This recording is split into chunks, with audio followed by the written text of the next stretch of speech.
한국을 ATM기로 보셨겠죠? 그 오만한 판단이 당신들의 미래를 통째로 날려버렸습니다. 인도네시아 방산 거물의 뒤늦은 참회에 전 세계가 경악했습니다. 인니 당신들 지금 장난합니까? 불과 얼마 전까지도 그들은 한국의 온갖 무례를 저지르고 분담금을 깎고 심지어 기밀까지 빼돌리려 해놓고 이제 와서 다시 같이 해보자고요. 장난합니까? 발등에 불이 떨어진 인니 대통령이 모든 자존심을 버리고 서울로 달려왔습니다. 세계 방산 시장의 슈퍼스타로 떠오른 한국의 위상 앞에서 인니 대통령이 고개를 숙여야만 했던 충격적인 이유, 그리고 대한민국이 50년간 숨겨온 치밀한 복수의 실체까지 지금 시작합니다. 그 전에 잠깐 1초 만에 누를 수 있는 좋아요 버튼을 꾹 눌러주시면 영상 제작에 아주 큰 힘이 됩니다. 그럼 바로 시작하겠습니다. 카이저, 한국이 전투기를 만든다는 거 알고 있습니까? 새벽 2시 전화기 너머로 오래된 동료의 목소리가 들려왔습니다. 저는 웃었습니다. 아니, 비웃었다고 하는 게 정확하겠죠. 알고 있습니다. 그래서요? 우리한테 같이 만들자고 했습니다. 저는 침대에서 일어나 앉았습니다. 뭐라고요? 한국이 우리한테? 공동 개발입니다. 비용 분담하고 기술도 이전받고. 순간 머릿속에서 계산이 시작됐습니다. 25년간 방산 전략을 분석해온 저의 본능이 말하고 있었죠. 이건 기회가 아닙니다. 이건 함정입니다. 저는 전화기를 귀에서 떼고 잠시 생각했습니다. 한국, 빠른 나라죠. 반도체도 만들고 자동차도 만들고 배도 만듭니다. 하지만 전투기는 다릅니다. 전투기는 국가의 격이 필요한 물건이에요. 미국이 만들고 러시아가 만들고 프랑스가 만듭니다. 한국은 그 목록에 없었죠. 내일 아침 회의에서 이야기합시다. 저는 전화를 끊었습니다. 그리고 다시 누웠죠. 하지만 잠이 오지 않았습니다. 아니, 잠이 안 온 게 아니라 계산이 멈추지 않았던 겁니다. 스텔스 전투기 개발, 엔진 기술, 레이더 시스템 통합, 이걸 한국이 한다고요? 저는 천장을 바라보며 중얼거렸습니다. 불가능합니다. 그렇게 확신했죠. 그리고 그 확신이 제 인생을 망칠 줄은 그때는 정말 몰랐습니다. 다음 날 아침 국방부 회의실이었습니다. 성공 확률이 얼마라고 했습니까? 국방장관이 저를 똑바로 쳐다봤습니다. 저는 단 1초도 망설이지 않았습니다. 10% 이하입니다. 회의실이 조용해졌죠. 누군가 헛기침을 했습니다. 하지만 저는 흔들리지 않았습니다. 아니, 솔직히 말씀드리겠습니다. 이 프로젝트는 실패합니다. 20명이 넘는 장성들이 저를 바라봤습니다. 하지만 저는 카이저 라흐만입니다. 실패할 프로젝트는 시작부터 보이는 남자죠. 그리고 그날 제 앞에 놓인 보고서 첫 페이지에는 이렇게 적혀 있었습니다. KF-21 한국형 전투기 개발 프로젝트. 제 소개를 드려야겠죠. 저는 카이저 라흐만입니다. 인도네시아 자카르타 출신이고 나이는 52입니다. 25년 동안 방산 전략만 파온 사람이에요. 프랑스 라팔 도입 협상, 미국 F-15 도입 실무, 러시아 수호위 분석까지. 전 세계 전투기 협상 테이블에 제가 앉지 않은 적이 없었습니다. 사람들이 저를 뭐라고 부르는지 아십니까? 확률로 전쟁을 이기는 남자. 과장이 아닙니다. 저는 실제로 그렇게 살아왔으니까요. 감정으로 판단하지 않습니다.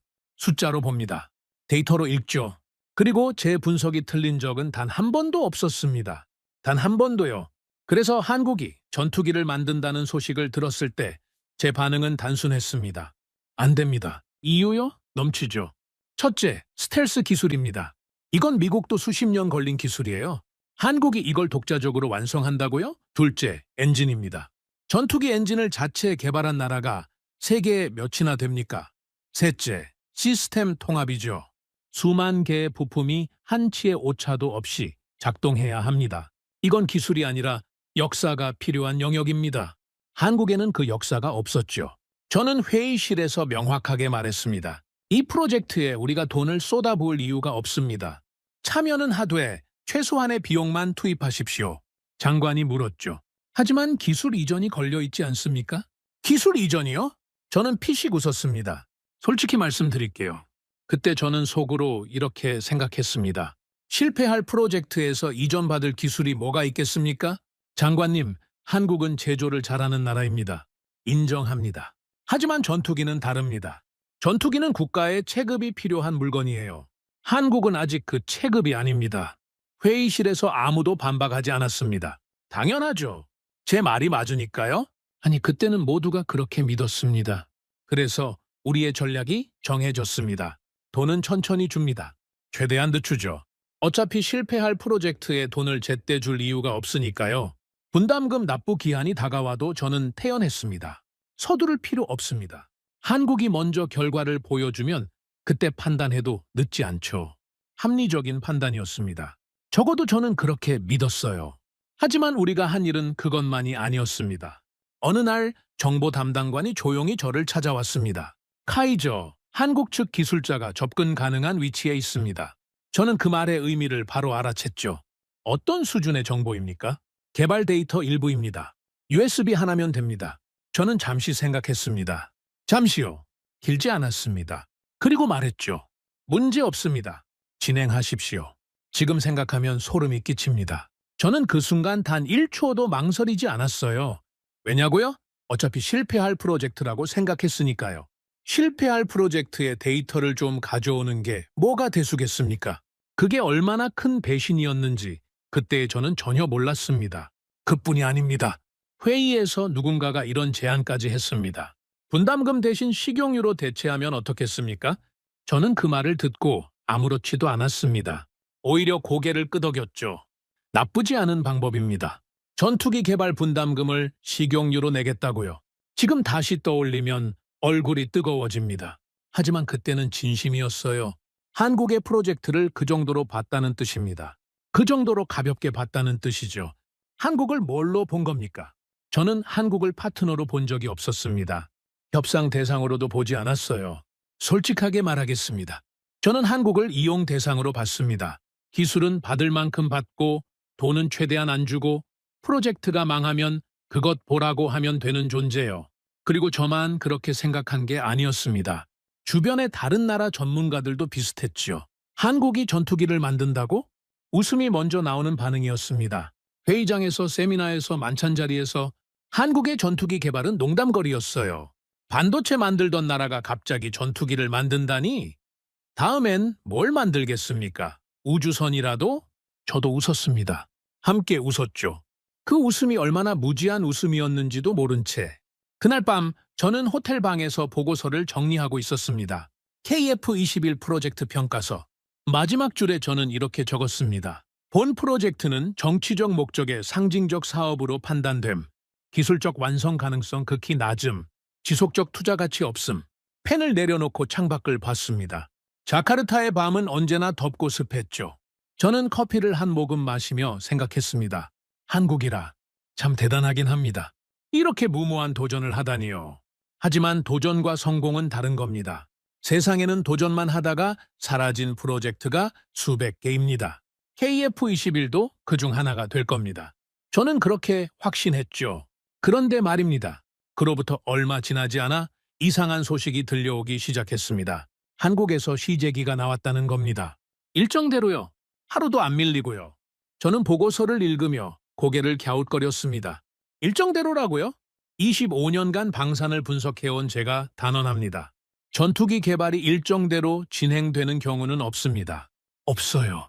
미국도 안 되고 러시아도 안 되고 유럽도 안 됩니다. 그런데 한국이 일정대로 했다고요? 저는 보고서를 덮으며 중얼거렸습니다. 한 번쯤은 그럴 수 있죠. 그때까지만 해도 저는 여유로웠습니다. 이건 운이라고 생각했으니까요. 한 번의 성공은 실력이 아닙니다. 운이죠. 진짜 실력은 반복에서 나오는 겁니다. 하지만 그 반복이 시작될 줄은 그때의 저는 상상도 하지 못했습니다. 저는 그때 확신했습니다. 우리가 이 게임의 주인이라고요? 한국이 KF21 공동 개발을 제안했을 때 솔직히 말하면 저는 속으로 웃고 있었습니다. 왜냐고요? 한국은 우리가 필요했으니까요. 인도네시아의 참여가 없으면 이 프로젝트는 국제 공동 개발이라는 이름을 붙일 수가 없었습니다. 명분이 없는 거죠. 그리고 명분이 없는 무기 개발은 예산을 따내기가 어렵습니다. 저는 이 구조를 정확히 꿰뚫고 있었습니다. 우리가 돈을 쥐고 있습니다. 그리고 그들은 우리를 필요로 하죠. 국방부 내부 회의에서 제가 한 말입니다. 장성들이 고개를 끄덕였죠. 맞는 말이었으니까요. 적어도 그때는 모두가 그렇게 생각했습니다. 그래서 저는 전략을 짰습니다. 아주 단순하고 아주 효과적인 전략이었죠. 압박하십시오. 조건을 바꾸십시오. 협상 테이블이 다시 열렸습니다. 한국 측 대표단이 앉아 있었죠. 저는 그들의 얼굴을 기억합니다. 진지했어요. 굉장히 진지한 표정들이었습니다. 그 프로젝트에 진심인 사람들의 얼굴이었죠. 하지만 저는 그 진심을 이용할 생각밖에 없었습니다. 우리 측 수석 대표가 입을 열었습니다. 기술 전체를 이전받을 필요는 없습니다. 일부만 받겠습니다. 한국 측이 당황한 게 보였죠. 당연합니다. 원래 계약은 전체 기술 이전이었으니까요. 그런데 갑자기 일부만 받겠다니. 이게 무슨 뜻이겠습니까? 그 대신 분담금을 조정해 주십시오. 한국 측 대표가 물었습니다. 조정이라면 어느 정도를 말씀하시는 겁니까? 저는 옆에서 메모를 넘겼죠. 우리 측 대표가 그 숫자를 읽었습니다. 1조 원 감액입니다. 회의실 공기가 바뀌었습니다. 한국 측 실무진 한 명이 펜을 떨어뜨렸어요. 저는 그걸 봤습니다. 그리고 속으로 생각했죠. 흔들리고 있다고요. 1조 원 감액이라는 게 어떤 의미인지 아십니까? 전투기 개발에서 1조 원은 그냥 숫자가 아닙니다. 핵심 부품 수천 개의 제작비이고 테스트 수백 번의 비용이며 연구원 수천 명의 몇 년치 급여입니다. 그걸 줄이라는 거였죠. 협상은 길어졌습니다. 며칠이고 이어졌어요. 하지만 결과는 제 예상대로였습니다. 한국이 양보했습니다. 원래 인도네시아 분담률이 20%였죠. 그게 얼마까지 내려갔는지 아십니까? 7.5%입니다. 20에서 7.5로요. 거의 3분의 1 수준으로 떨어진 겁니다. 그날 저녁 우리 대표단은 호텔 식당에서 만찬을 했습니다. 분위기가 어땠냐고요? 축제였죠. 카이저, 우리가 해냈습니다. 수석 대표가 저에게 악수를 청했습니다. 저는 미소를 지으며 잔을 들었죠. 우리가 조건을 바꿨습니다. 처음부터 이렇게 했어야죠. 모두가 웃었습니다. 자신감에 차 있었어요. 우리는 승리한 겁니다. 20%를 7.5%로 만든 거니까요. 한국이 알아서 나머지를 채우겠죠. 그들이 만들고 싶은 전투기니까요. 우리는 적은 돈을 내고 기술은 받고 나중에 완성되면 사면 됩니다. 완벽한 전략이었습니다. 아니, 완벽한 착각이었죠. 하지만 그때 저는 몰랐습니다. 이 승리라는 게 얼마나 위험한 착각인지를요.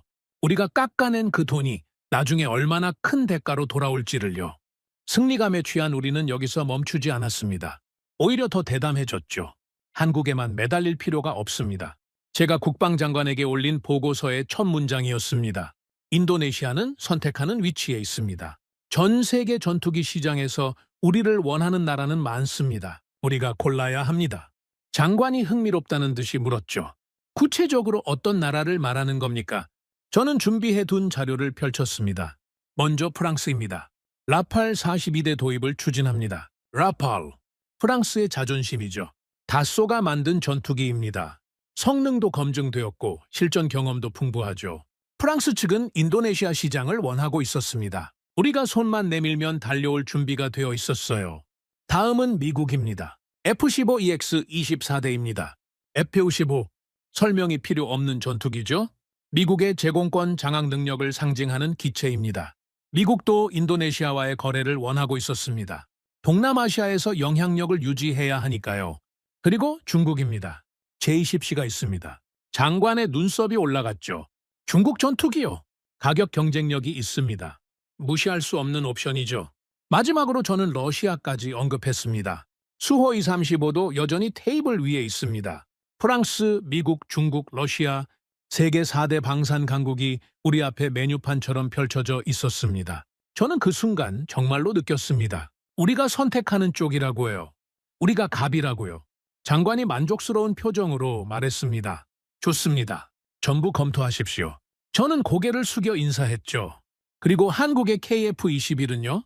장관이 덧붙여 물었을 때 저는 아주 담담하게 대답했습니다. 보험입니다. 그 이상도 그 이하도 아닙니다. 필요하면 나중에 다시 꺼내면 되죠. 보험이라고 했습니다. 한 나라가 수십 년간 피와 땀을 쏟아 만들고 있는 프로젝트를 저는 보험이라고 불렀어요. 지금 생각하면 그 한마디가 얼마나 오만한 말이었는지 모릅니다. 하지만 그때는 정말로 그렇게 생각했습니다. 우리의 쇼핑은 본격적으로 시작됐습니다. 프랑스 파리로 출장을 갔습니다. 다쏘 본사에서 라팔 브리핑을 받았죠. 화려했습니다. 프랑스 사람들은 프레젠테이션을 정말 잘해요. 와인을 곁들인 만찬까지 준비했더군요. 우리 대표단은 환대를 받았습니다. 귀빈 대접이었죠. 인도네시아는 우리의 가장 중요한 파트너가 될 겁니다. 프랑스 측 대표가 그렇게 말했을 때 저는 속으로 웃었습니다. 그래요. 모두가 우리를 원하고 있었으니까요. 미국도 마찬가지였습니다. 워싱턴에서 국방부 관계자를 만났죠. FC-5EX의 성능 자료를 받았습니다. 놀라운 기체였어요. 하지만 가격도 놀라웠죠. 그래도 상관없었습니다. 우리는 여러 카드를 가지고 있었으니까요. 그리고 여기서 멈추지 않았습니다. 튀르키예에서 연락이 왔습니다. 정보 담당관이 보고했죠. 자체 전투기 개발 프로젝트에 인도네시아의 참여를 원한다고 합니다. 튀르키예까지요. 저는 흥분했습니다. 이건 기회가 겹치는 겁니다. 프랑스, 미국, 중국, 러시아에 이어 튀르키예까지 우리는 전 세계 방산 시장의 중심에 서 있었습니다. 저는 보고서를 정리하며 이렇게 적었습니다. 인도네시아는 현재 전 세계에서 가장 매력적인 방산 고객이다. 모든 옵션을 열어두고 최상의 조건을 확보할 것. 멋지지 않습니까? 글자 하나하나에서 자신감이 넘쳤죠. 저는 정말로 우리가 세상의 중심이라고 생각했습니다. 어느 날 저녁 동료들과 식사를 하는 자리에서 누군가 물었습니다. 카이저, 한국은 어떻게 할 겁니까? 저는 고기를 씹으며 대답했죠. 한국이요? 필요하면 다시 부르면 됩니다. 그래도 공동개발 파트너 아닙니까? 파트너요? 저는 웃었습니다. 파트너는 대등할 때 쓰는 말이죠. 한국은 지금 우리가 돈을 줘야 돌아가는 프로젝트를 하고 있는 겁니다. 우리가 빠지면 곤란한 쪽은 한국이에요. 우리가 아니라요. 동료들이 고개를 끄덕였습니다. 맞는 말이라는 표정이었죠. 그리고 저도 제 말이 맞다고 확신했습니다. 하지만 말입니다. 지금 돌이켜보면 저는 그때 결정적인 실수를 하고 있었습니다. 저는 한국이 어떤 나라인지 전혀 몰랐던 겁니다.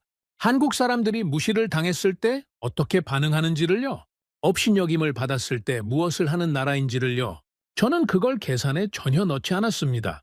숫자에는 보이지 않는 것이었으니까요. 한국은 조용했습니다. 우리가 분담금을 깎았을 때도, 다른 나라 전투기를 쇼핑하고 다닐 때도 한국은 아무 말도 하지 않았어요. 항의도 없었고 불만도 표현하지 않았습니다. 저는 그 침묵을 약함이라고 해석했죠. 봤습니까? 한국은 아무 말도 못합니다. 우리가 얼마나 중요한지 알고 있는 거죠. 그렇게 말했습니다. 자신만만하게요. 하지만 그 침묵의 진짜 의미를 저는 한참 뒤에야 알게 됩니다. 한국은 약해서 침묵한 게 아니었습니다. 대답할 필요가 없었던 겁니다. 왜냐고요? 그들은 이미 답을 알고 있었으니까요. 자기들이 만들고 있는 것의 가치를요. 그게 완성되었을 때 세상이 어떻게 변할지를요. 우리는 가지고 놀고 있다고 생각했습니다. 한국을 카드 한 장 정도로 여기고 이리저리 돌려보고 필요하면 꺼내고 필요 없으면 서랍에 넣어두면 된다고 생각했죠. 하지만 실제로는 정반대였습니다.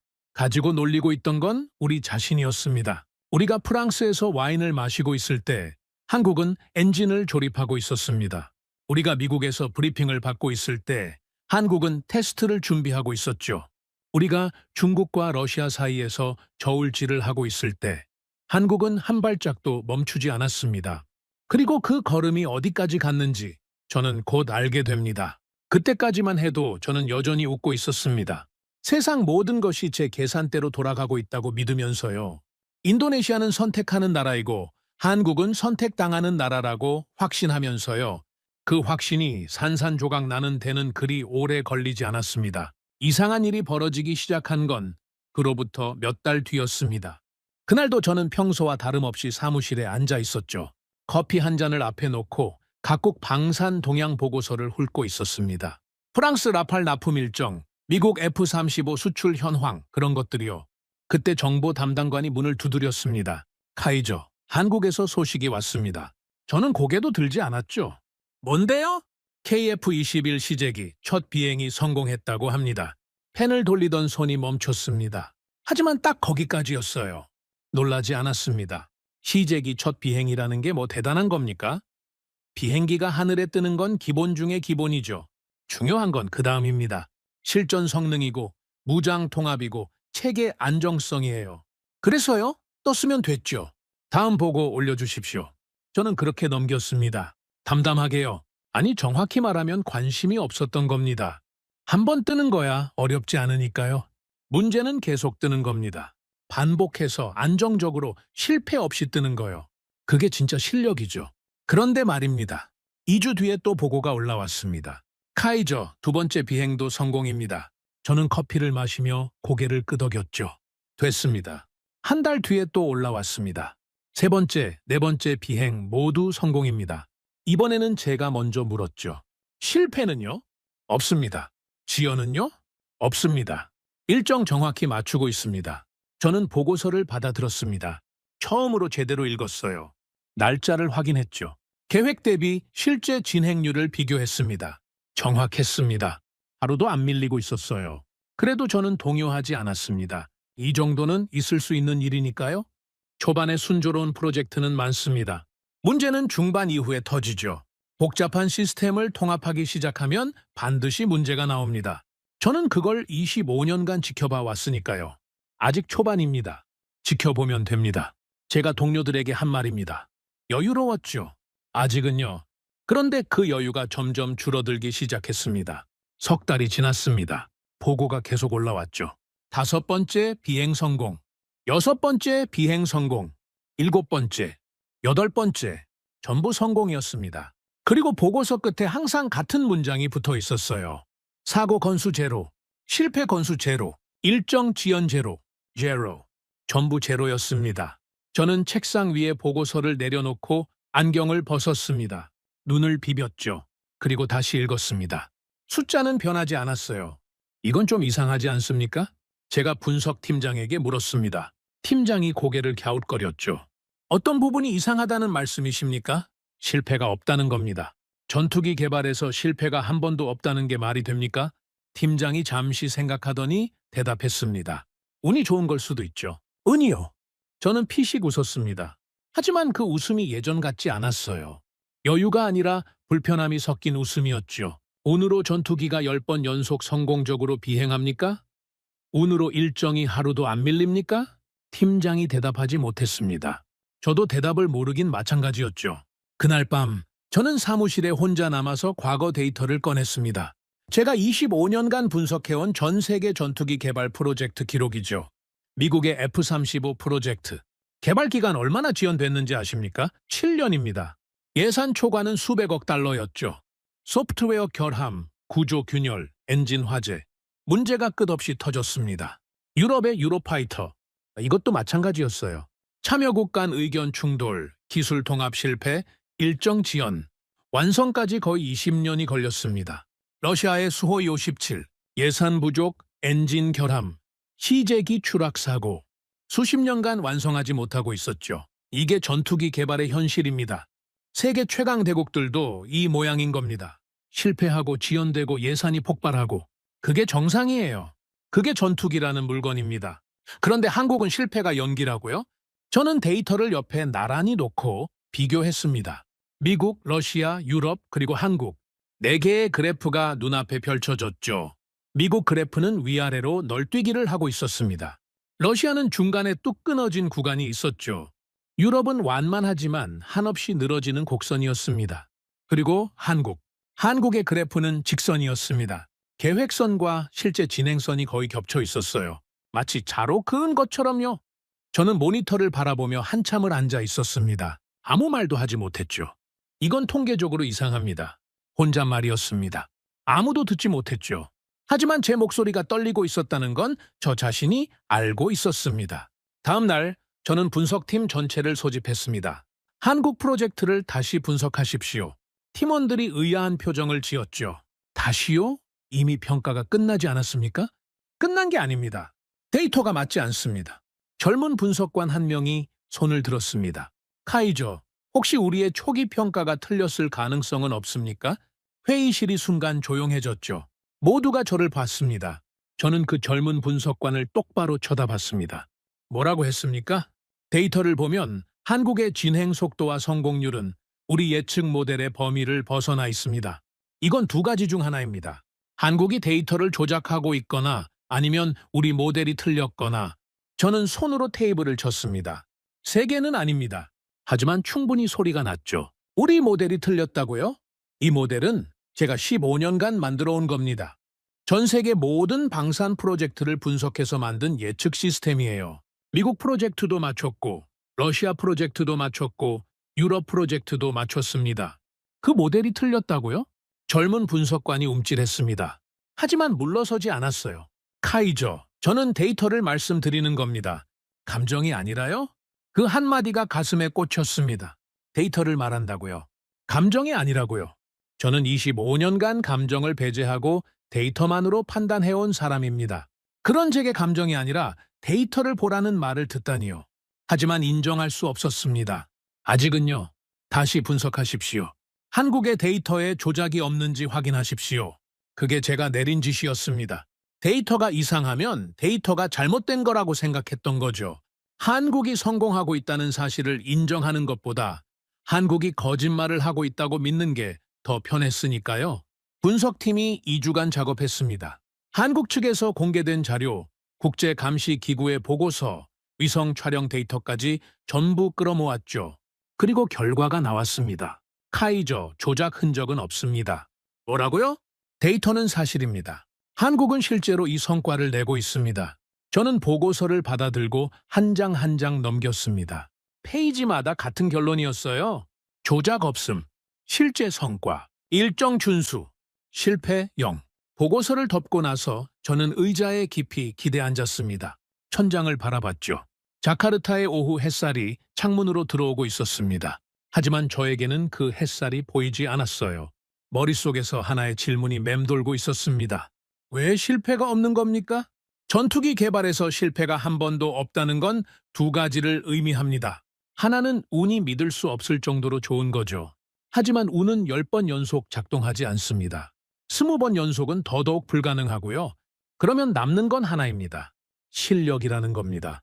하지만 그 결론을 내리는 순간 제 25년간의 판단이 전부 무너지는 겁니다. 한국은 체급이 안 된다라고 했던 그 판단이요. 성공 확률 10% 이하라고 적었던 그 보고서가요. 전부 틀렸다는 뜻이 되니까요. 저는 그걸 받아들일 수 없었습니다. 이건 오래가지 않습니다. 제가 스스로에게 한 말이었죠. 지금은 순조로워 보여도 반드시 문제가 터집니다.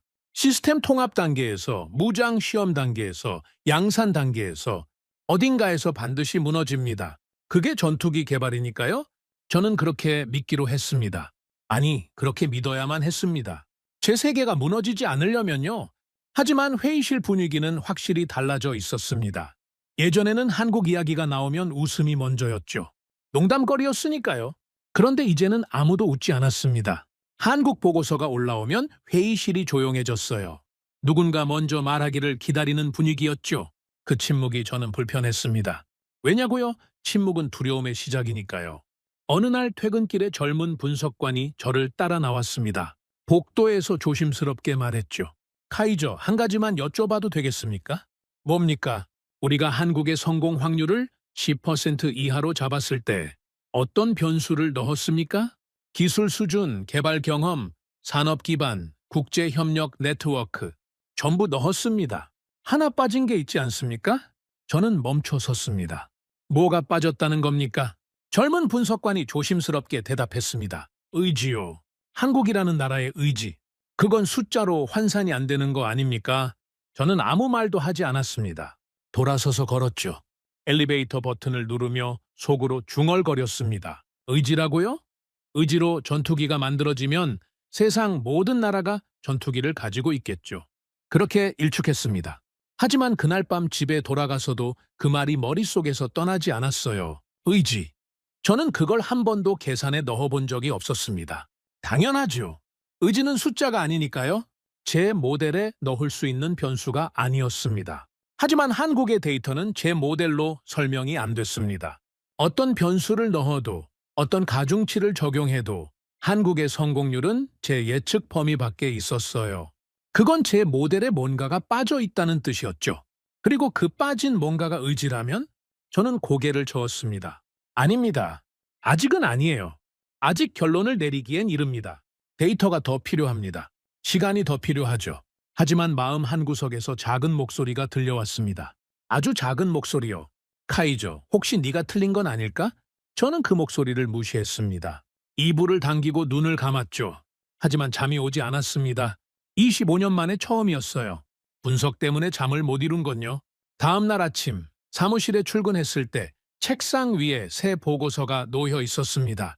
KF-21 시제기 5호기 비행 테스트 완료. 모든 항목 합격. 저는 보고서를 집어들었다가 다시 내려놓았습니다. 그리고 창밖을 바라봤죠. 자카르타의 하늘은 언제나처럼 뿌옇고 습했습니다. 하지만 그 뽀얀 하늘 너머 어딘가에서 한국의 전투기가 날고 있었습니다. 제가 불가능하다고 했던 그 전투기가요. 제가 7% 이하라고 적었던 그 프로젝트가요. 날고 있었습니다. 실패 없이요. 그리고 저는 그때부터 아주 서서히, 아주 천천히 무너지기 시작했습니다. 제 스스로도 모르게요. 무너지고 있었습니다. 저의 확신이요. 하지만 저는 인정하지 않았습니다. 아니, 인정할 수가 없었죠. 25년입니다. 25년간 쌓아올린 분석 모델이, 경험이, 판단력이 틀렸다는 걸 어떻게 받아들입니까? 그건 제 인생 전체가 틀렸다는 뜻이잖아요. 그래서 저는 버텼습니다. 끝까지 버티기로 했죠. 보고서가 올라올 때마다 저는 같은 말을 반복했습니다.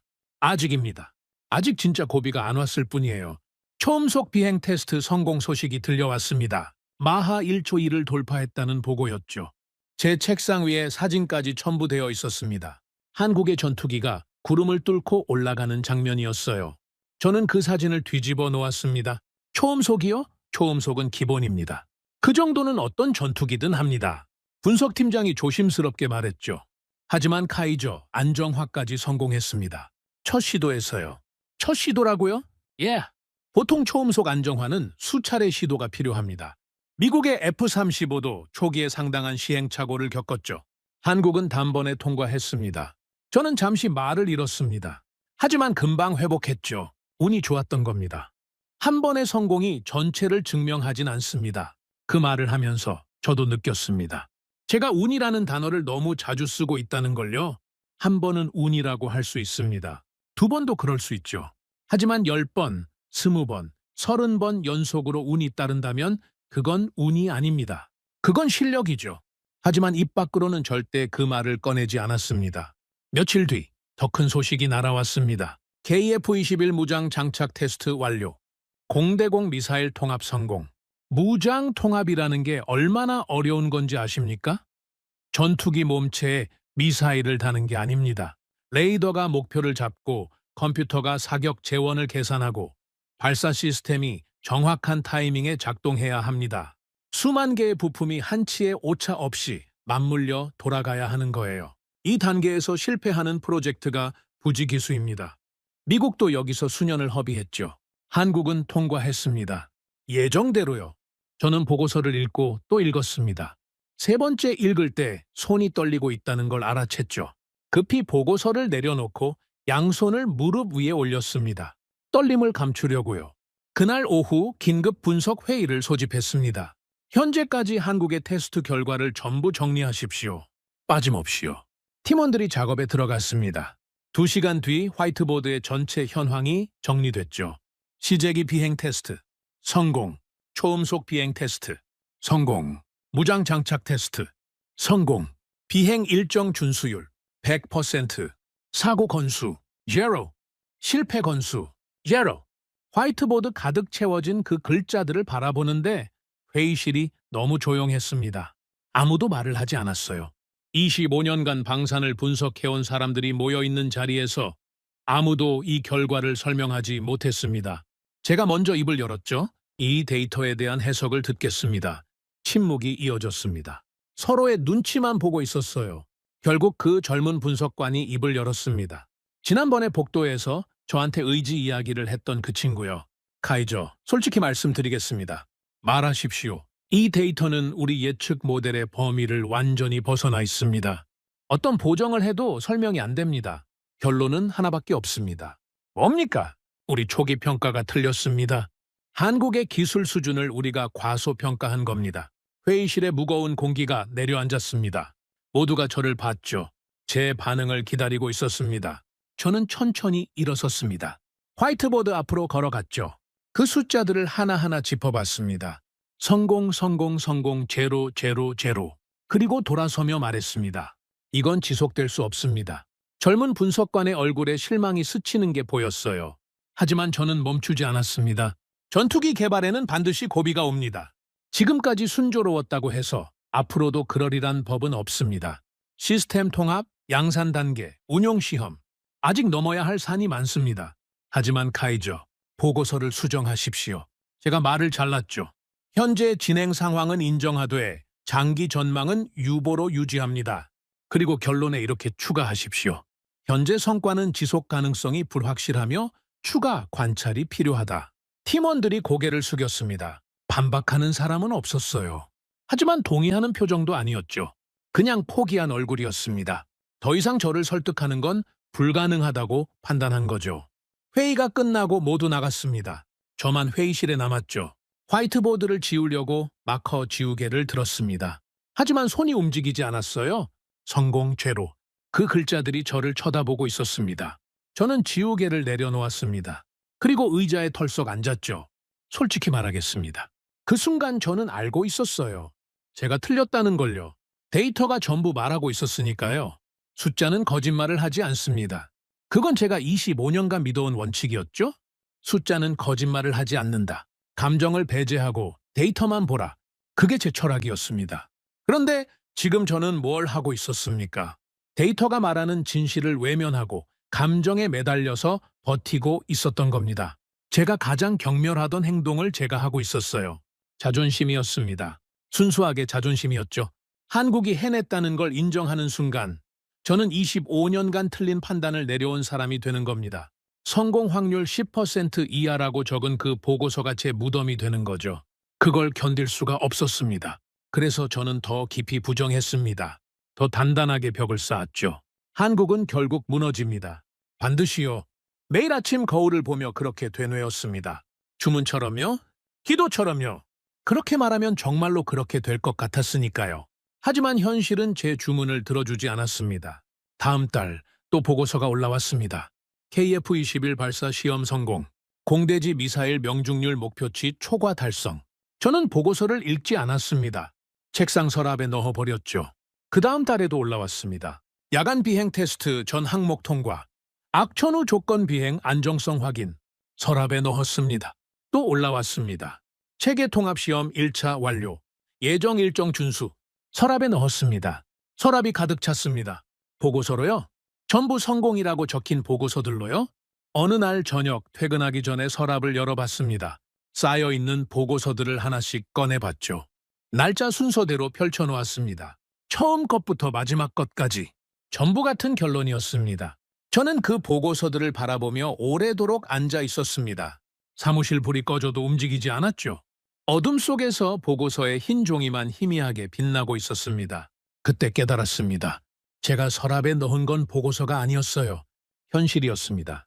제가 보고 싶지 않은 현실을 서랍에 밀어넣고 문을 닫아버린 겁니다. 하지만 서랍 속에서도 현실은 사라지지 않았죠. 오히려 쌓이기만 했습니다. 쌓이고 쌓이고 쌓여서 서랍이 닫히지 않을 지경이 된 거죠. 저는 보고서들을 다시 서랍에 넣었습니다. 억지로 문을 닫았죠. 그리고 사무실을 나왔습니다. 복도를 걸으면서 생각했습니다. 한국은 왜 실패하지 않는 겁니까? 이 질문이 매일 밤 저를 괴롭혔습니다. 잠들기 전에 떠오르고 새벽에 눈을 뜨면 가장 먼저 생각나는 질문이었죠. 왜 실패하지 않습니까? 전투기 개발은 실패하는 게 정상입니다. 미국도 실패합니다. 러시아도 실패하죠. 그게 이 분야의 법칙이에요. 그런데 한국만 그 법칙을 무시하고 있었습니다. 마치 다른 세계의 룰로 움직이는 것처럼요. 저는 한 가지 가능성만은 절대로 인정하고 싶지 않았습니다. 한국이 우리보다 뛰어나다는 가능성이요. 아니, 더 정확하게 말하겠습니다. 한국이라는 나라가 제가 생각했던 것과 완전히 다른 수준의 나라라는 가능성이요. 제가 체급이 안 된다고 했던 그 나라가 실은 저와 제 분석 모델이 측정할 수 없는 차원에 있었다는 가능성이요. 그걸 인정하면 저는 끝입니다. 그래서 버텼습니다. 이를 악물고 버텼죠. 결국 무너집니다. 제가 할 수 있는 말은 그것뿐이었습니다. 근거는 없었어요. 데이터는 오히려 반대를 가리키고 있었죠. 하지만 저는 그 한 문장에 매달렸습니다. 결국 무너진다. 반드시 무너진다. 무너져야 한다. 그런데 말입니다. 결국 무너진 건 한국이 아니었습니다. 무너진 건 저였죠. 그리고 그 시작은 전혀 예상치 못한 곳에서 날아왔습니다. 한국이 아니라 중동에서요. 수천 킬로미터 떨어진 사막에서요. 그 소식을 처음 들었을 때 저는 제 귀를 의심했습니다. 중동이었습니다.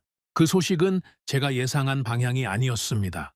한국의 KF-21이 아니라 수천 킬로미터 떨어진 사막에서 날아온 소식이었죠. 그날 오전 정보 담당관이 급하게 들어왔습니다. 표정이 묘했어요.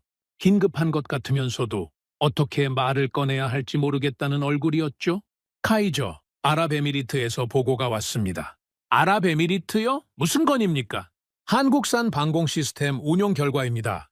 저는 커피잔을 내려놓았습니다. 한국산이요? 청국말입니까? 예.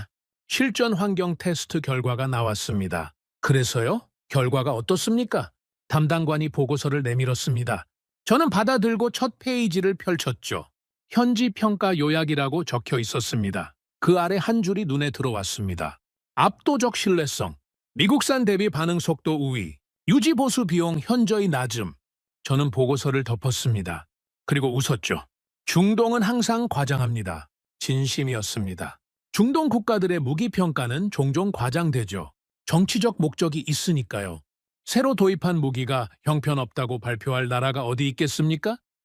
자기네 돈으로 산 건데요. 당연히 좋다고 하겠죠. 참고만 하겠습니다. 다른 보고 있습니까? 저는 그렇게 넘겼습니다.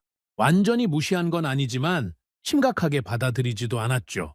중동의 평가라는 건 원래 그런 거니까요. 그런데 문제는 그 다음이었습니다. 일주일 뒤 같은 보고가 또 올라왔습니다. 아랍에미리트 추가 평가, 한국산 방공체계, 연속 요격 테스트, 전 항목 통과. 저는 고개를 갸웃거렸습니다. 또요. 2주 뒤에 또 올라왔습니다. 현지 군 관계자 평가. 한국산 시스템은 기존 운용 중인 미국산 패트리어트 대비 실전 대응력에서 우위를 보임. 이번에는 제가 먼저 담당관을 불렀습니다. 이 보고 출처가 어딥니까? 현지 주재 무관실입니다. 직접 확인한 자료입니다. 직접 확인이요? 예. 실제 운용 데이터를 기반으로 한 평가입니다.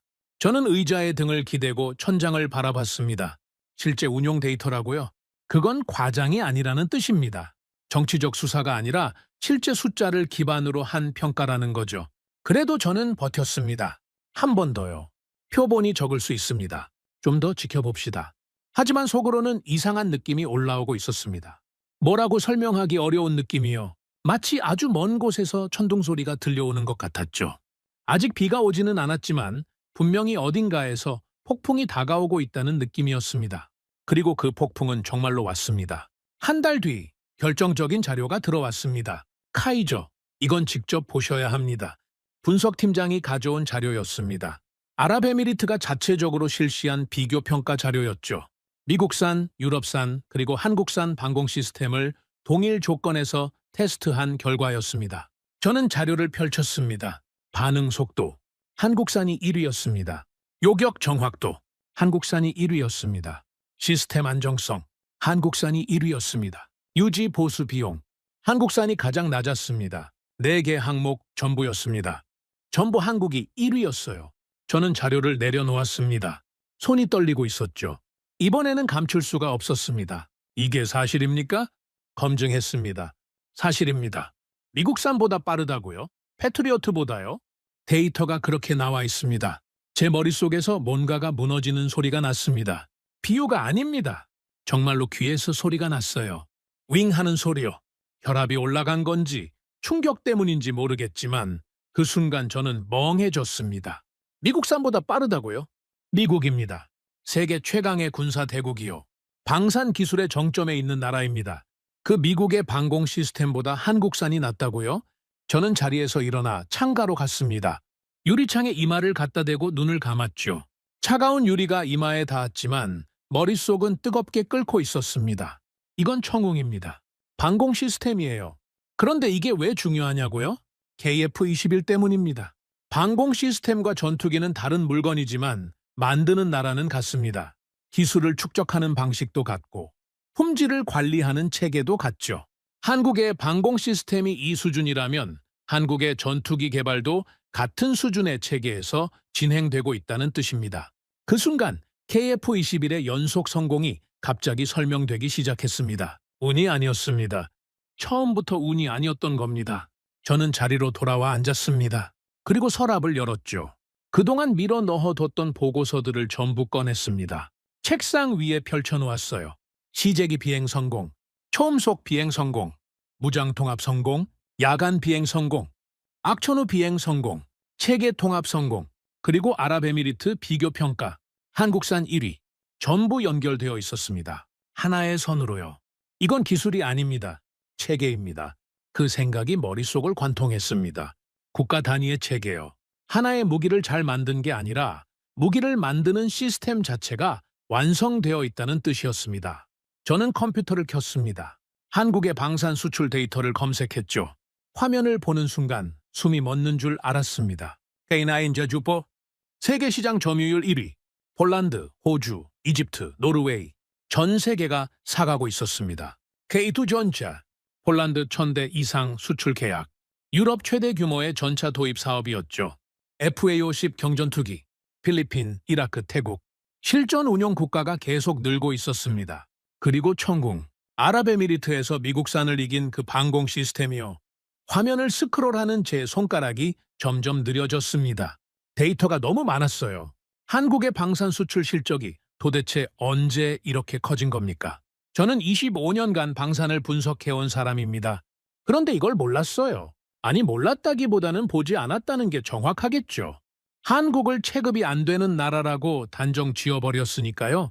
관심의 대상이 아니었던 겁니다. 그게 얼마나 큰 실수였는지 그 순간 온몸으로 느꼈습니다. 밤이 깊어지고 있었습니다. 사무실에는 저 혼자 남아 있었죠. 모니터 불빛만이 제 얼굴을 비추고 있었습니다. 저는 의자를 뒤로 밀고 두 손으로 얼굴을 감쌌습니다. 그리고 처음으로 공포를 느꼈습니다. 공포라고 하면 이상하게 들리실 수도 있겠죠. 전투기 이야기를 하는데 무슨 공포냐고요. 하지만 저에게는 진짜 공포였습니다. 제가 두려웠던 건 한국이 아닙니다. 한국의 기술이 아니에요. 제가 두려웠던 건 제 판단이었습니다. 25년간 틀린 적이 없다고 믿어온 제 분석이, 제 모델이, 제 경험이 한순간에 의미 없는 것이 될 수 있다는 공포요. 성공 확률 10% 이하라고 적은 그 보고서가 얼마나 터무니없는 문서였는지 온 세상이 알게 될 거라는 공포요. 그리고 더 무서운 건 이겁니다. 제 판단을 믿고 인도네시아가 행동했다는 거예요. 분담금을 줄인 것도, 기술 유출을 시도한 것도, 다른 나라 전투기를 쇼핑하고 다닌 것도 전부 제 분석에 기반한 결정이었습니다. 제가 한국은 실패한다고 했으니까 그렇게 한 거죠. 그런데 한국이 실패하지 않으면 어떻게 됩니까? 그러면 우리가 한 모든 행동이 돌이킬 수 없는 실수가 되는 겁니다. 파트너를 배신하고 약속을 어기고 신뢰를 저버린 행동들이 전부 부메랑이 되어 돌아오는 거죠. 그 생각이 등줄기를 타고 내려갔습니다. 차가웠어요. 한여름 자카르타의 밤인데도 소름이 돋았습니다. 저는 모니터를 끄지 못하고 다시 화면을 봤습니다. KF-21의 테스트 기록이 화면 가득 펼쳐져 있었죠. 그 옆에는 아랍에미리트의 비교 평가 자료가 있었고, 그 아래에는 한국의 방산 수출 실적 그래프가 오른쪽 위를 향해 치솟고 있었습니다. 세상이 움직이고 있었습니다. 한국이 만든 무기를 세계가 사기 시작한 겁니다. 그것도 가격이 싸서가 아니에요. 성능이 좋아서요. 신뢰할 수 있어서요. 약속을 지키니까요. 약속을 지킨다. 그 단어가 가슴을 찔렀습니다. 왜냐고요? 우리는 약속을 지키지 않았으니까요. 분담금 약속을 어기고 계약을 무시하고 기밀을 빼돌리려 했으니까요. 한국은 약속을 지키며 무기를 만들었고 세계는 그 약속을 인정하기 시작했습니다. 그리고 우리는 약속을 깨뜨리며 쇼핑을 하고 다녔죠. 누가 이기겠습니까? 답은 이미 나와 있었습니다. 새벽 3시 저는 사무실을 나왔습니다. 복도에 아무도 없었죠. 제 구두 소리만 울렸습니다. 엘리베이터를 기다리면서 벽에 기대섰습니다. 다리에 힘이 없었어요. 25년입니다. 25년간 저는 확률로 세상을 읽어왔습니다. 숫자를 믿었죠. 데이터를 신뢰했습니다. 감정은 배제하고 논리만으로 판단해왔어요. 그게 제 자부심이었습니다. 제 존재 이유였죠. 그런데 그 25년의 확신이 이 한순간에 흔들리고 있었습니다. 아니, 흔들리는 정도가 아니었어요. 무너지고 있었습니다. 한국이라는 나라가 제 모델 바깥에 있었습니다. 제 계산으로는 설명이 안 되는 나라였어요. 체급이 안 된다고 했는데 체급을 넘어섰고 기술이 부족하다고 했는데 기술이 세계 최고 수준에 도달했고 실패한다고 했는데 실패하지 않았습니다. 엘리베이터가 도착했습니다. 문이 열렸죠. 저는 안으로 들어가며 중얼거렸습니다. 이건 우리가 알던 수준이 아닙니다. 그 말이 텅 빈 엘리베이터 안에서 울렸습니다. 아무도 듣지 못했지만 그건 제가 처음으로 한국을 인정한 순간이었습니다. 하지만 인정한다고 해서 해결되는 건 아무것도 없었습니다. 오히려 더 무서운 질문이 기다리고 있었죠. 한국이 정말로 이 전투기를 완성하면 우리는 어떻게 되는 겁니까? 공동개발 파트너를 배신한 나라, 약속을 어긴 나라, 기밀을 빼돌리려 한 나라, 분담금을 깎고 식용유로 때우려 한 나라. 그런 나라에게 한국이 다시 손을 내밀어 줄까요? 저는 답을 알고 있었습니다. 하지만 입 밖으로 꺼낼 수 없었죠. 그날 밤 집에 돌아와서 저는 서재에 들어갔습니다. 불도 켜지 않고 의자에 앉았죠. 어둠 속에서 오래도록 앉아 있었습니다. 그리고 생각했습니다. 나는 한국을 과소평가했습니다. 나는 한국의 기술을 무시했습니다. 나는 한국의 약속을 가볍게 여겼습니다. 그리고 그 판단에 국가의 미래를 걸었습니다. 이 네 문장이 머릿속에서 반복됐습니다. 몇 번이고 몇 번이고요. 마치 벽에 못을 박듯이 한 글자 한 글자가 제 안에 박혀 들어갔습니다. 하지만 후회할 시간은 없었습니다. 왜냐고요? 한국은 멈추지 않고 있었으니까요. 저의 후회와 상관없이 KF-21은 하루하루 완성에 가까워지고 있었습니다. 괴물처럼요. 멈출 수 없는 괴물처럼요. 그리고 그 괴물이 완성되는 날 모든 게 끝난다는 걸 저는 알고 있었습니다. 잠을 잘 수가 없었습니다. 아랍에미레이트 비교평가 자료를 본 그날 이후로 저는 매일 밤 뒤척였습니다. 눈을 감으면 숫자가 보였어요. 반응 속도 1위, 요격 정확도 1위, 시스템 안정성 1위, 전부 한국이었죠. 그 숫자들이 어둠 속에서 빛나면서 저를 조롱하고 있었습니다. 그러던 어느 새벽이었습니다. 시계를 보니 4시였죠. 또 잠에서 깬 겁니다. 저는 침대에 누운 차에 천장을 바라보다가 갑자기 벌떡 일어났습니다. 더 이상 이렇게는 안 됩니다. 피하면 안 됩니다. 서랍에 넣어두면 안 돼요. 제대로 봐야 합니다. 한국이라는 나라를 처음부터 다시 봐야 합니다. 저는 서재로 들어갔습니다. 컴퓨터를 켜고 의자에 앉았죠. 그리고 검색창에 한 줄을 입력했습니다. 한국 방위산업 발전 역사.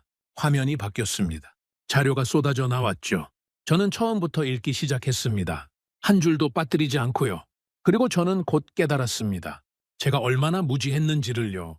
한국의 방위산업이 언제 시작됐는지 아십니까? 1970년대입니다. 그때 한국은 뭐가 있었겠습니까? 가난한 나라였죠. 전쟁이 끝난 지 20년밖에 안 된 나라였습니다. 산업 기반도 부족했고 기술력은 말할 것도 없었어요. 그런데 그때부터 시작한 겁니다. 총을 만들고 탄약을 만들고 장갑차를 만들었죠. 아무것도 없는 데서요. 기술이 없으면 배웠고 부품이 없으면 만들었습니다. 실패했습니까? 당연히 실패했죠. 수도 없이 실패했습니다. 하지만 멈추지 않았어요. 실패하면 원인을 찾았습니다. 고쳤습니다. 다시 만들었죠. 또 실패하면 또 고쳤습니다. 그게 10년이 됐고 20년이 됐고 30년이 됐습니다. 저는 화면을 스크롤하면서 연도별 기록을 따라갔습니다. 마치 한 편의 영화를 보는 것 같았어요. 1980년대 한국은 K1 전차를 만들었습니다. 자국산 전차의 시작이었죠. 완벽하지 않았습니다. 문제도 있었어요. 하지만 만들어냈습니다. 1990년대 K9 자주포 개발이 시작됐습니다. 자주포라는 게 뭔지 아십니까? 스스로 움직이면서 포를 쏘는 장비입니다. 이걸 잘 만들려면 차체 기술, 포 기술, 사격 통제 기술이 전부 합쳐져야 하죠. 한국은 이걸 해냈습니다. 그리고 K9이 지금 어떻게 됐는지 아십니까? 세계에서 가장 많이 팔리는 자주포가 됐습니다. 폴란드가 샀고, 호주가 샀고, 이집트가 샀고, 노르웨이가 샀습니다. 인도도 샀죠. 세계의 군사 강국들이 줄을 서서 사가는 자주포입니다. 2000년대 K2 전차가 등장했습니다. K1의 후속이죠. 이건 수준이 달랐습니다. 세계 최고 수준의 전차로 평가받았어요. 그리고 폴란드가 1000대 이상 계약했습니다. 유럽 국가가 아시아 전차를 1000대 이상 산다는 게 무슨 의미인지 아십니까? 그건 기술을 인정했다는 뜻입니다. 아무리 싸도 성능이 안 되면 1000대를 사지 않아요. 저는 화면에서 눈을 떼지 못했습니다. 커피가 식어가는 것도 몰랐죠. 자료를 읽으면 읽을수록 하나의 패턴이 보였습니다. 실패, 학습, 개선, 성공, 그리고 다시 도전. 이게 반복되고 있었습니다. 수십 년 동안요. 총에서 시작해서 장갑차로, 장갑차에서 전차로, 전차에서 자주포로, 자주포에서 경전투기로, 경전투기에서 방공 시스템으로 한 단계 한 단계 올라가고 있었어요. 한 번도 건너뛴 적이 없었습니다. 그리고 그 계단의 꼭대기에 있는 것이 바로 KF-21이었습니다. 저는 모니터를 바라보며 손을 떨었습니다.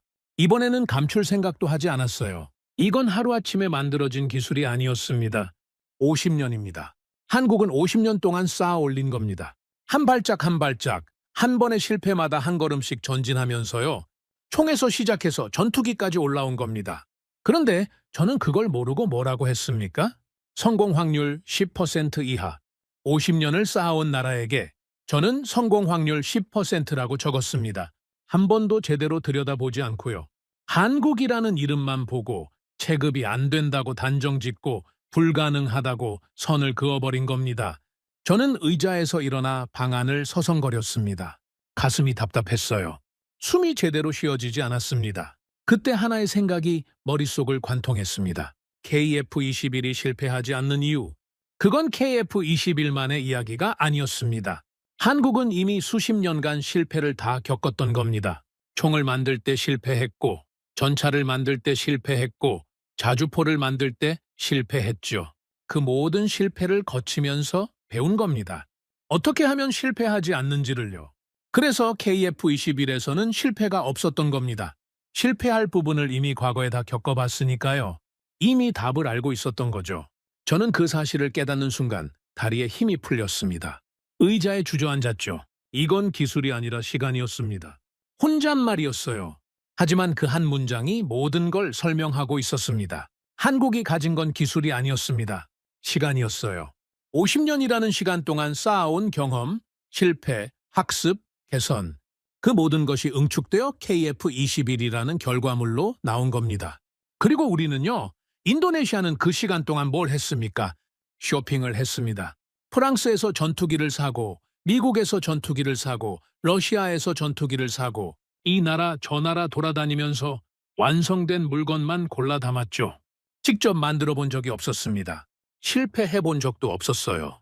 한국은 실패하면서 배웠고, 우리는 실패를 피하면서 아무것도 배우지 못했습니다. 그 차이가 50년 뒤에 이렇게 나타난 겁니다. 한국은 전투기를 만들고 있고 우리는 전투기를 사러 다니고 있죠.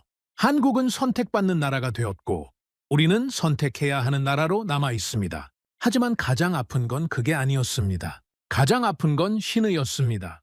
저는 한국의 수출 기록을 다시 봤습니다. K9을 산 나라들, K2를 산 나라들, FA50을 산 나라들, 그 나라들이 한국을 선택한 이유가 뭘까 살펴봤죠. 성능이요? 물론 좋았습니다. 가격이요? 경쟁력이 있었죠. 하지만 반복적으로 나오는 평가가 있었습니다. 약속을 지킨다. 납기를 맞춘다. 계약대로 이행한다. 신의였습니다. 한국은 약속한 날짜, 약속한 품질로, 약속한 수량을 납품했습니다. 계약서에 적힌 대로요. 그게 당연한 거 아니냐고요? 아닙니다. 방산업계에서 계약대로 이행하는 건 당연한 게 아닙니다. 미국도 지원하고 러시아도 지원하고 유럽도 지원합니다. 방산 납기 지원은 업계의 관행이나 다름없어요. 그런데 한국은 지켰습니다. 한 번도 빠짐없이요. 그게 신뢰가 된 겁니다. 한국이 만든 건 무기만이 아니었어요. 신뢰를 만든 겁니다. 그리고 우리는 그 신뢰를 짓밟았죠. 분담금을 안 냈습니다. 약속한 돈을 안 줬어요. 기한을 넘기고 금액을 깎고 식용유로 때우려고까지 했습니다. 기밀을 빼돌리려 했죠. 공동개발 파트너의 기술을 USB에 담아서 가져오려고까지 한 겁니다. 그 순간 저는 서재 바닥에 무릎을 꿇을 뻔했습니다. 우리가 한 일이 선명하게 보였습니다. 한국이 50년간 쌓아온 것과 우리가 5년간 무너뜨린 것이 대비되면서요. 한국은 신뢰를 쌓고 우리는 신뢰를 깨뜨렸습니다. 한국은 약속을 지키고 우리는 약속을 무시했죠. 누가 이기겠습니까? 답은 처음부터 정해져 있었던 겁니다. 저는 컴퓨터를 끄지 못하고 화면 앞에 앉아 있었습니다. 새벽 4시에 시작한 검색이 아침 8시가 되도록 끝나지 않았어요.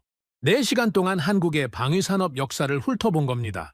그 4시간이 제 25년을 뒤집어 놓았습니다. 출근 시간이 됐지만 저는 움직일 수가 없었습니다. 몸이 무거웠어요. 마치 납덩이를 삼킨 것 같았죠. 결국 사무실에 전화를 걸어 오전 회의를 취소했습니다. 카이저, 괜찮으십니까? 목소리가 안 좋습니다. 비서의 말에 저는 짧게 대답했죠. 좀 쉬겠습니다. 하지만 쉰 게 아닙니다. 쉴 수가 없었어요. 머릿속이 폭풍이었으니까요. 오후가 되어서야 겨우 사무실에 나갔습니다. 책상에 앉자마자 분석팀장을 불렀죠. 새로운 보고서를 준비하십시오. 팀장이 의아한 표정을 지었습니다. 어떤 내용입니까? 한국 방위산업 전체 분석입니다. KF-21만이 아니라 한국의 방산 역사 전체를요. 무기 체계별 발전 과정, 수출 실적, 기술 수준 변화 전부 넣으십시오. 전체를요? 그건 상당한 시간이 걸립니다. 일주일 드리겠습니다. 팀장이 나간 뒤 저는 혼자 앉아서 생각했습니다. 이제 어떻게 해야 합니까? 데이터는 명확했습니다. 한국은 실패하지 않을 겁니다. KF-21은 완성될 겁니다. 그리고 완성되는 순간 우리의 모든 배신이 대가를 치르게 되겠죠. 하지만 그 사실을 누구에게 말할 수 있겠습니까? 장관에게요? 제가 25년간 틀렸습니다라고요? 대통령에게요? 한국을 무시한 전략이 전부 잘못이었습니다라고요? 입이 떨어지지 않았습니다. 진실을 알면서도 말하지 못하는 게 이렇게 고통스러운 줄 몰랐어요. 창밖으로 자카르타의 오후 햇살이 쏟아지고 있었습니다. 거리에는 사람들이 오가고 차들이 달리고 있었죠. 평범한 오후였습니다. 하지만 저에게는 평범한 오후가 아니었습니다. 50년을 쌓아온 나라와 그 50년을 무시한 사람, 그 사이의 격차가 얼마나 되는지 저는 그날 처음으로 이해했습니다. 그리고 그 격차는 돈으로도, 협상으로도, 어떤 전략으로도 모을 수 없다는 것까지요. 물 수 있는 건 단 하나였습니다. 시간뿐이었죠. 하지만 우리에게는 그 시간이 없었습니다. 우리가 쇼핑을 하는 동안 한국은 50년을 앞서갔으니까요. 그 50년을 어떻게 따라잡겠습니까? 불가능했습니다. 제가 한국의 전투기 개발을 불가능하다고 했듯이 이번에는 우리가 한국을 따라잡는 것이 불가능한 겁니다. 그 아이러니가 저를 짓눌렀습니다. 저는 책상 위에 팔을 올리고 이마를 묻었습니다. 그리고 조용히 중얼거렸죠. 우리는 그들의 시간을 따라갈 수 없습니다. 그 한 문장이 회의실이 아닌 텅 빈 사무실에서 울렸습니다. 아무도 듣지 못했어요. 하지만 그건 사실이었습니다. 가장 잔인한 종류의 사실이었죠. 그리고 그 사실이 현실로 닥치는 데는 그리 오래 걸리지 않았습니다. 그로부터 일주일 뒤 분석팀장이 보고서를 가져왔습니다. 한국 방위산업 전체 분석 보고서입니다. 요청하신 대로 무기 체계별 발전 과정, 수출 실적, 기술 수준 변화 전부 포함되어 있습니다. 두꺼웠습니다. 200페이지가 넘었죠? 저는 그 보고서를 받아들고 사무실 문을 닫았습니다. 전화기도 꺼놨어요. 아무도 들어오지 말라고 했죠. 그리고 첫 페이지를 펼쳤습니다. 읽기 시작한 건 오전 9시였습니다. 고개를 들었을 때는 해가 져 있었어요. 9시간을 쉬지 않고 읽은 겁니다. 커피도 안 마시고 화장실도 안 가고요. 그만큼 빠져들었습니다. 아니, 빠져든 게 아닙니다. 빠져나올 수가 없었던 겁니다. 보고서는 한국의 방산 역사를 연도별로 정리하고 있었습니다. 저는 이미 대략적인 흐름은 알고 있었죠. 하지만 이번에는 달랐습니다. 숫자가 있었어요. 구체적인 숫자요. K9 주포 개발 시작은 1989년이었습니다. 첫 양산까지 10년이 걸렸죠. 그 10년 동안 얼마나 많은 시행착오가 있었는지 보고서에 상세히 적혀 있었습니다. 포신 균열, 차체 진동, 사격 통제 오류, 수백 가지 문제가 터졌어요. 그런데 한국은 그 수백 가지 문제를 하나하나 다 잡았습니다. 한 건도 빠뜨리지 않고요. 그리고 결과가 어떻게 됐습니까? 세계에서 가장 많이 팔리는 자주포가 됐죠.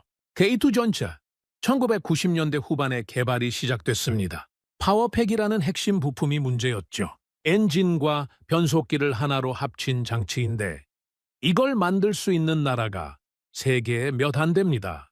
한국은 이걸 독자 개발하려다 처음에 실패했어요. 성능이 안 나왔죠. 그래서 포기했을까요? 아닙니다. 다시 했습니다. 또 실패했습니다. 또 다시 했습니다. 몇 년을 그렇게 반복했죠.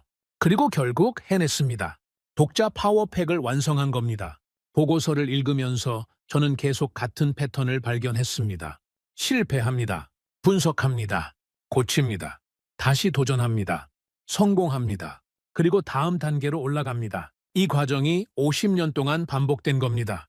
멈추지 않고요. 저는 보고서 여백에 메모를 했습니다. 한국 무기체계의 발전 순서를요. 소총, 장갑차, 전차, 야주포, 함정, 잠수함, 경전투기, 방공 시스템, 그리고 그 끝에 KF-21이 있었습니다. 이걸 보는 순간 모든 것이 명확해졌습니다. KF-21은 시작이 아니었습니다. 끝이었어요. 아니, 끝이라기보다는 완성이었죠. 50년간 한 계단씩 올라온 한국 방위산업의 마지막 계단이었습니다. 꼭대기에 놓인 마지막 조각이었어요. 그래서 실패가 없었던 겁니다. 이 계단을 올라오면서 실패할 건 이미 다 실패한 겁니다. 배울 건 이미 다 배운 거고요. KF-21에 투입된 기술자들은 K9을 만들면서 배운 사람들이고 K2를 만들면서 단련된 사람들이며 FA-50을 만들면서 항공 기술을 익힌 사람들이었습니다. 50년의 경험이 한 곳에 모인 겁니다. 그게 KF-21이었죠. 저는 펜을 내려놓고 눈을 감았습니다. 머릿속에서 두 개의 그림이 겹쳐지고 있었어요. 한쪽에는 한국이 있었습니다. 50년 동안 한 계단씩 느리지만 멈추지 않고 올라가는 모습이요. 넘어져도 다시 일어나고 실패해도 다시 도전하고 비가 와도 눈이 와도 누가 비웃어도 걸음을 멈추지 않는 모습이었습니다.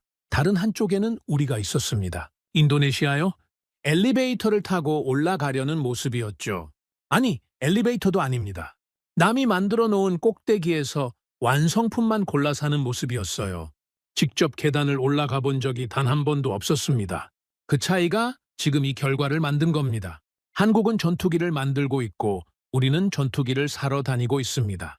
한국은 세계가 줄을 서서 사가는 무기를 만들고 있고 우리는 세계 여기저기를 돌아다니며 뭘 살지 고민하고 있죠. 같은 시간이었습니다. 같은 50년이었어요.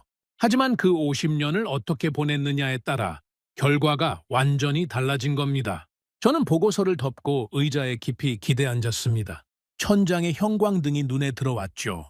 하얗고 차가운 빛이었습니다. 그때 한 가지 생각이 더 떠올랐습니다.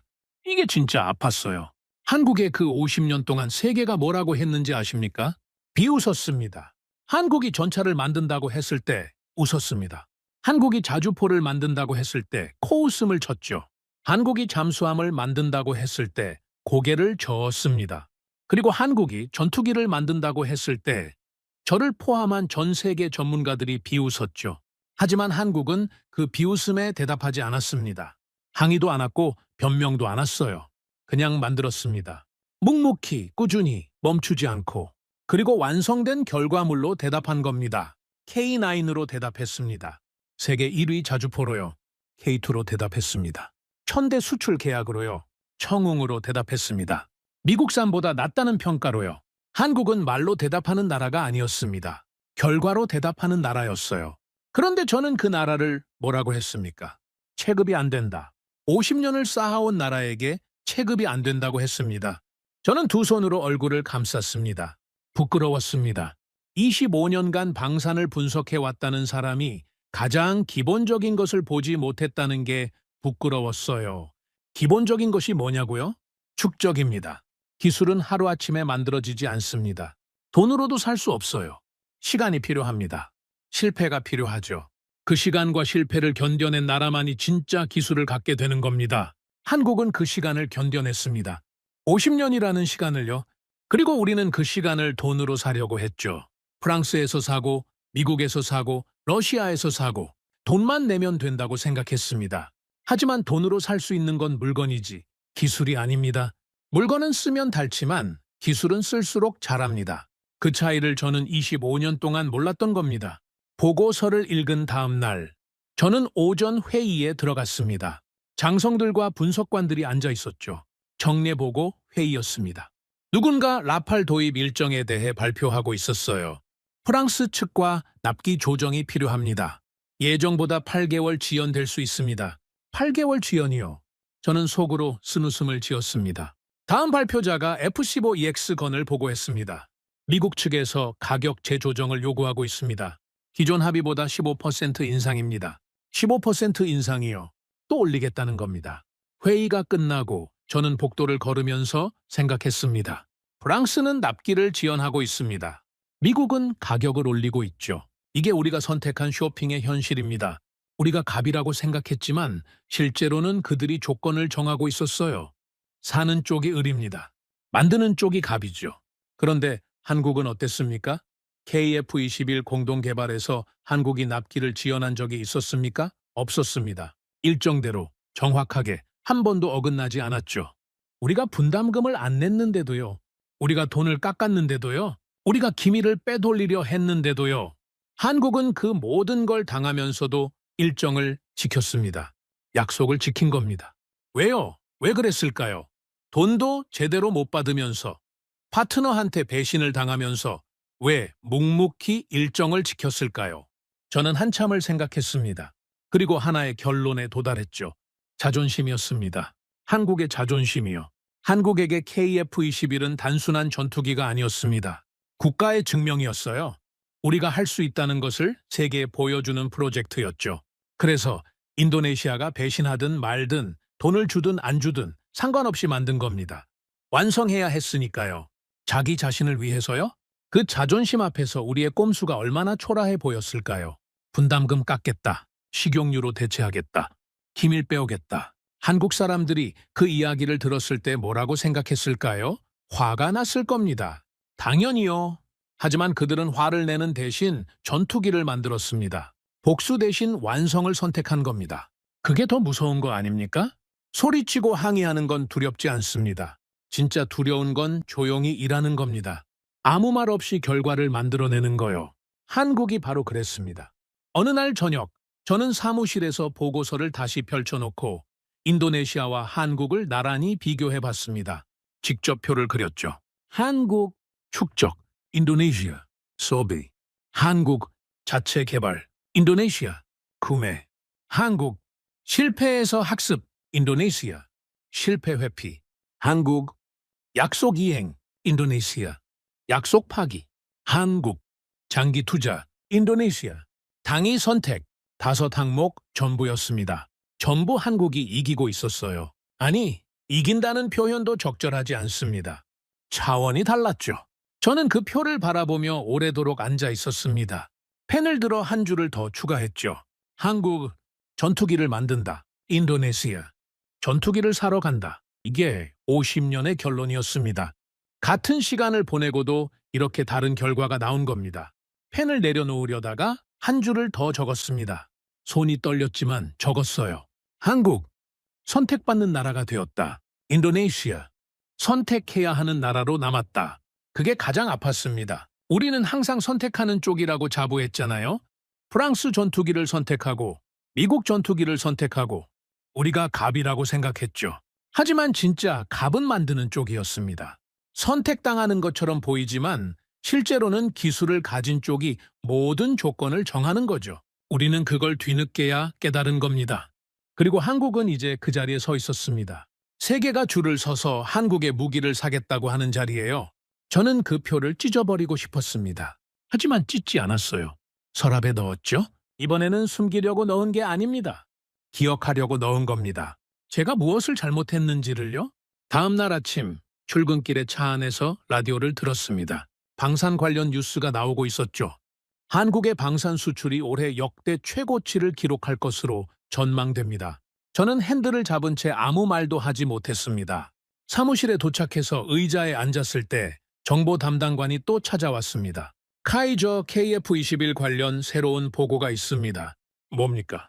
담당관의 표정이 심각했습니다. 지금까지와는 다른 종류의 심각함이었죠.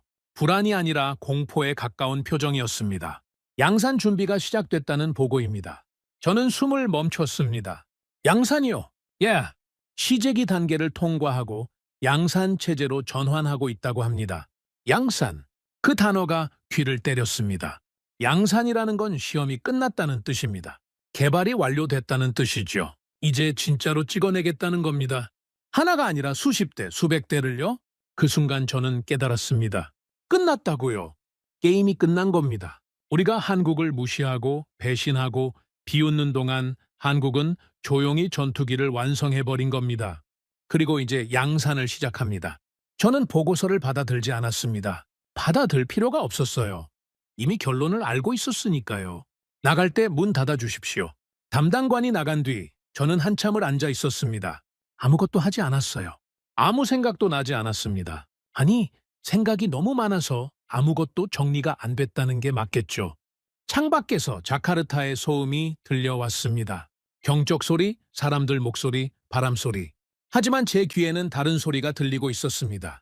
수천 킬로미터 떨어진 한국의 어느 공장에서 전투기가 조립되는 소리요. 금속이 맞물리는 소리, 엔진이 돌아가는 소리, 검사 장비가 작동하는 소리. 저에게는 들릴 리 없는 소리였지만 분명히 들리는 것 같았습니다. 괴물이 완성되고 있었습니다. 그리고 그 괴물이 세상에 나오는 순간 모든 것이 뒤바뀔 겁니다. 양산 1호기가 공개된 날, 저는 사무실에서 생중계를 봤습니다. 화면 속에 전투기 한 대가 서 있었습니다. KF-21. 제가 불가능하다고 했던 그 전투기가 양산 라인에서 완성되어 나온 겁니다. 시제기가 아닙니다. 진짜 실전 배치용 전투기였어요. 카메라가 기체를 천천히 비추고 있었습니다.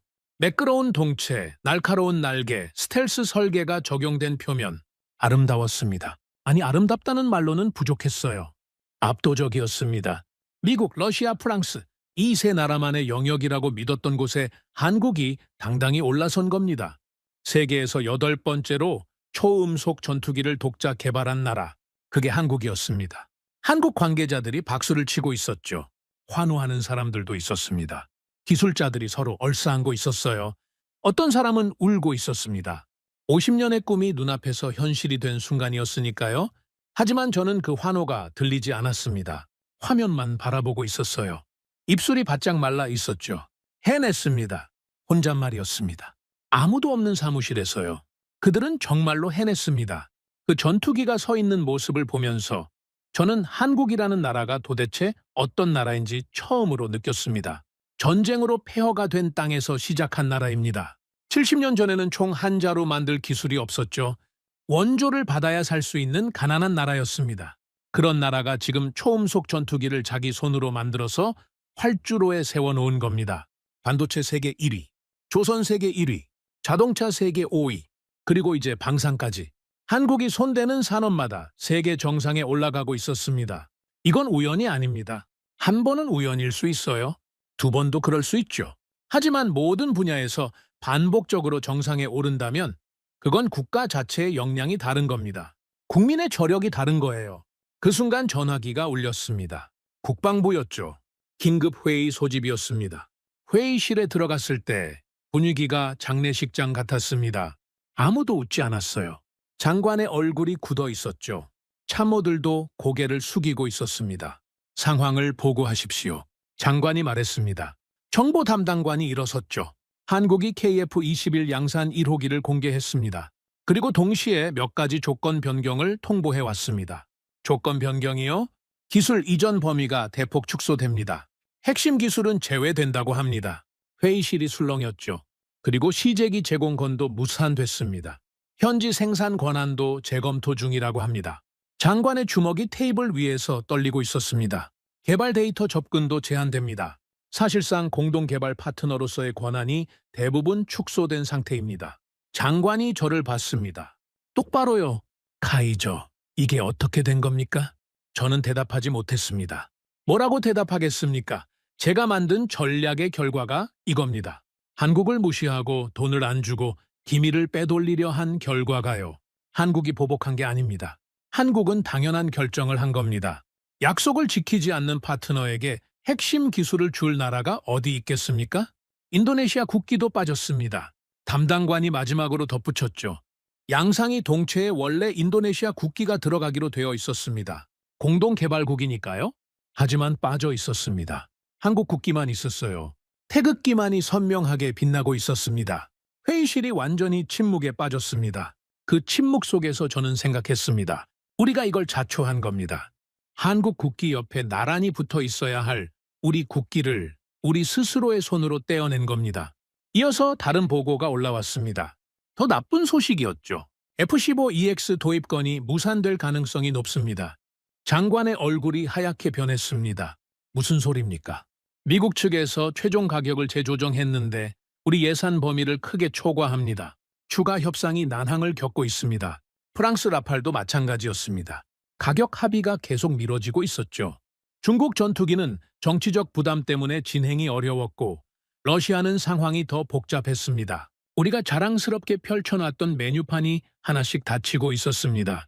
프랑스 문이 닫히고 미국 문이 닫히고 러시아 문이 닫혔죠. 쇼핑을 하고 다녔지만 정작 살 수 있는 게 없었던 겁니다. 그리고 우리 곁에 있던 한국은 이제 더 이상 우리를 기다려줄 이유가 없었죠. 왜요? 한국에게는 줄을 서서 기다리는 나라가 넘쳐나고 있었으니까요.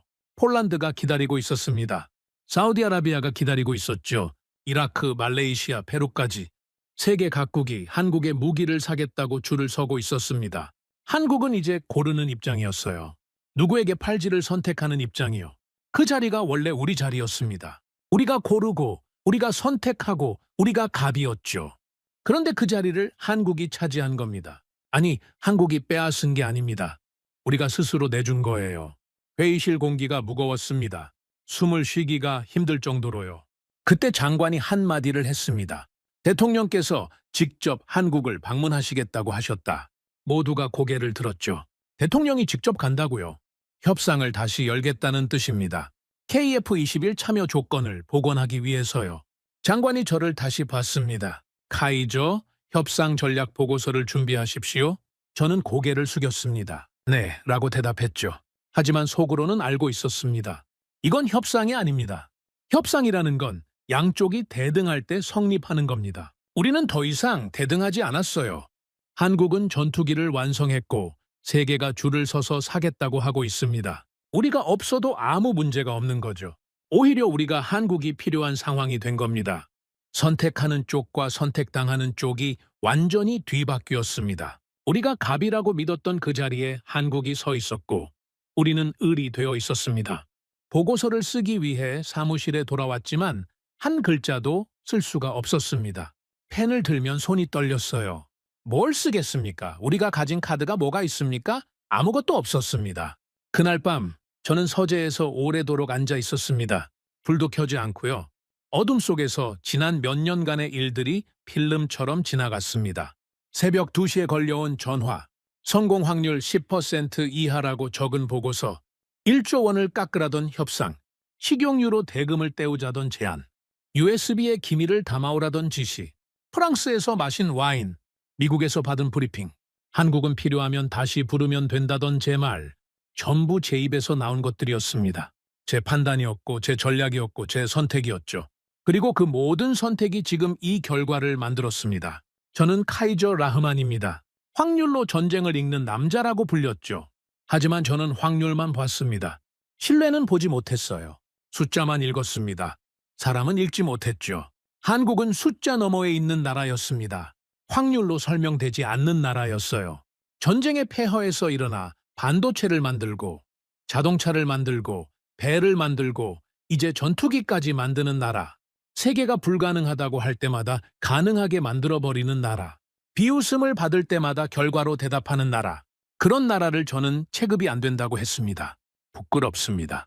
25년간 세계 방산을 분석해왔다는 사람이 눈앞에서 역사를 만들고 있는 나라를 알아보지 못했으니까요.